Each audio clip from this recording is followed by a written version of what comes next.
नमस्कार मंडळी, सर्वांना श्री स्वामी समर्थ. स्वामी समर्थ महाराजांच्या आशीर्वादाने आजचा दिवस सर्वांना आनंददायी, आरोग्यदायी जावो हीच महाराजांच्या चरणी प्रार्थना करूया आणि आजच्या व्हिडिओला सुरुवात करूया.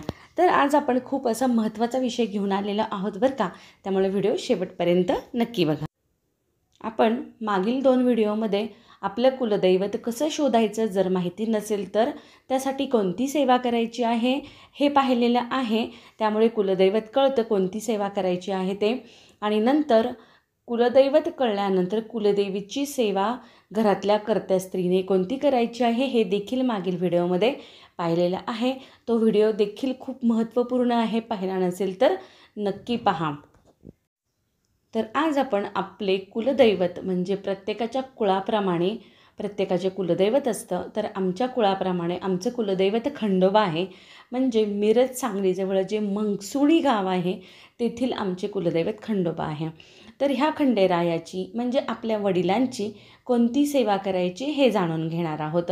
नेहमी आपण कुलदेवीच्या सेवेबद्दल बोलतो, पण त्याचबरोबर आपण जशी आईची सेवा करतो म्हणजे कुलदेवीची सेवा करतो, तर त्याचबरोबर वडिलांची देखील सेवा करणं महत्त्वाचे आहे. म्हणजे खंडेरायाची देखील सेवा करणं महत्त्वाचं आहे. खंडेराया हे भगवान शंकराचे अवतार मानले जातात. तर त्यांची कोणती सेवा करायची आहे, केव्हा करायची आहे हे थोडक्यात जाणून घेऊया. आठवड्यातील रविवार हा खंडेरायाचा मानला जातो. तर प्रत्येकाच्या घरी कुलदैवतेचे टाक असणं गरजेचं आहे, जे कोणतं आपलं कुलदैवत आहे त्यांचं. आता खंडेराया आमचं कुलदैवत आहे, त्यामुळे माझ्याकडे आईसाहेबांचे आणि खंडेरायाचे टाक आहेत. तर त्या टाकावरती दर रविवारी अभिषेक करायचा आहे शिवमहिम ह्या स्तोत्राचा. हे स्तोत्र आपली जी नित्यसेवा आहे त्या पुस्तकामध्ये उपलब्ध आहे. आणि त्याचबरोबर आपण दर रविवारी खंडेरायाची आपल्या नित्यसेवेमध्ये आरती घ्यायची आहे. नंतर अभिषेक आरती ही एक सेवा झाली. त्याचबरोबर जर जमत असेल तर हरिद्रामार्चन म्हणजे त्या टाकावरती आपण हळदीने खंडेरायाची 108 नावे घेऊन हरिद्रामार्चन करायचं आहे. जर दर रविवारी जमत नसेल तर काही विशिष्ट वार असतात खंडेरायाचे, त्या वारी केलं तरीही चालतं. ही खूप मोठी सेवा आहे. नंतर हरिद्रामार्चन केलेली जी हळद आहे ना टाकावरची, ती हळद दररोज घरातल्या सर्वांनी चिमूटभर दुधामध्ये घ्यायची आहे. त्यांनी खूप चांगलं आरोग्य लाभतं. आणि महिलांनी ती, जसं आपण कुंकुमार्चन केल्यानंतर कुंकू कपाळावर लावून घेतो ना, त्याच पद्धतीने कुंकासोबत ही हळद लावायची आहे. हे सुद्धा खूप महत्त्वाचं आहे. अखंड सौभाग्य प्राप्तीसाठी ही सेवा खूप महत्त्वाची आहे. नंतर घरातल्या कर्त्या पुरुषाने किंवा घरात कोणीही पुरुष असू द्या, मुलगा असू द्यात, आजोबा असू द्यात, जे कोणी असतील त्यांनी मल्हारी सप्तशती हा ग्रंथ पठण करावायचा आहे. जमत असेल तर एक आसनी अवश्य करा. म्हणजे एकदा आसन टाकल्यानंतर पूर्ण ग्रंथ वाचायचा आहे. स्वामी स्तवनपासून क्षमा प्रार्थनापर्यंत हा ग्रंथ वाचायचा आहे. तर घरातल्या कर्त्या पुरुषाने जर ही सेवा दर रविवारी केली तर घरामध्ये काही जुनी कोर्ट कचेरीची कामे होत नसतील तर ती कामे होतात.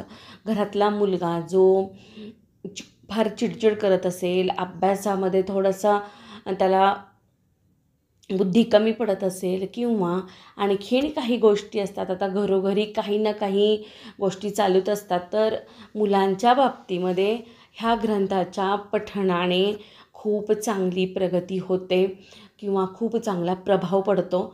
म्हणजे आपण म्हणतो ना की आपण आईवडिलांची सेवा केली पाहिजे, आईवडिलांचा हात डोक्यावर असला पाहिजे. त्या पद्धतीने आपण दुर्गा सप्तशती पठण करतो आईची सेवा करण्यासाठी, मल्हारी सप्तशती पठण करतो वडिलांची सेवा करण्यासाठी.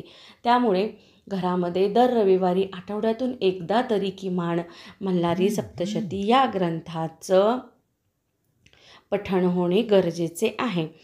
त्याचबरोबर घरात काही वादविवाद होत असतील तर त्याचा पण खूप प्रभाव पडतो ग्रंथपठणाचा. आणि त्याचबरोबर जर जुनाट काही आजार असतील ना तर हरिद्रामार्चन केलेली हळद दुधामध्ये किंवा नाही जमलं तर पाण्यामध्ये, कोमट पाण्यामध्ये जरी घेतली ना तरी त्यांनीही फरक पडतो बरं. हळदीचा कुठल्याही रोगावर अगदी रामबाण उपाय आहे हरिद्रामार्जन केलेली हळद. आणि काही रोग नसले चांगल्या आरोग्यासाठी देखील आपण रोजच्या रोज चिमूटभर हळद किंवा अर्धा चमचा हळद दुधासोबत किंवा कोमट पाण्यासोबत घेतली तरीही खूपच चांगलं आहे. हरिद्रामार्जनच्या हळदीचा खूप प्रभाव पडतो. जशी मंगळवार, शुक्रवार, पौर्णिमा, दुर्गाष्टमी, कालाष्टमी अशा वेळी आईसाहेबांचं म्हणजे दुर्गा सप्तशती पठण होत असतं. त्याचबरोबर खंडेरायाचं म्हणजे खंडोबाचं मल्हारी सप्तशती दर रविवारी, सोमवारी किंवा प्रदोष असतो एकादशीच्या दुसऱ्या दिवशी, या दिवशी किंवा अमावस्येच्या आदल्या दिवशी शिवरात्र असते. खंडेरायाची सेवा केलेली चालते. ती खंडेरायाला खूप भावते, खूप आवडते. आणि खंडेरायाची सेवा, कुलदेवतेची सेवा घरोघरी घडावी म्हणून हा व्हिडिओ जास्तीत जास्त शेअर करा, जास्तीत जास्त लाईक करा आणि आवडला असेल तर कमेंट पण करायला विसरू नका. तर केलेली सेवा महाराजांच्या चरणी रुजू करते आणि तुमचा सगळ्यांचा निरोप घेते. व्हिडिओ पाहिल्याबद्दल खूप खूप मनापासून धन्यवाद आणि कृतज्ञता तर आहेच. त्याचबरोबर सर्वांचे मनापासून आभार देखील आहे. जास्तीत जास्त प्रेम देत आहे तुम्ही माझ्या व्हिडिओला, त्यामुळे खूप छान वाटतं आहे. असंच प्रेम करत राहा. परत भेटू नवीन व्हिडिओमध्ये. सगळ्यांना मनापासून श्री स्वामी समर्थ.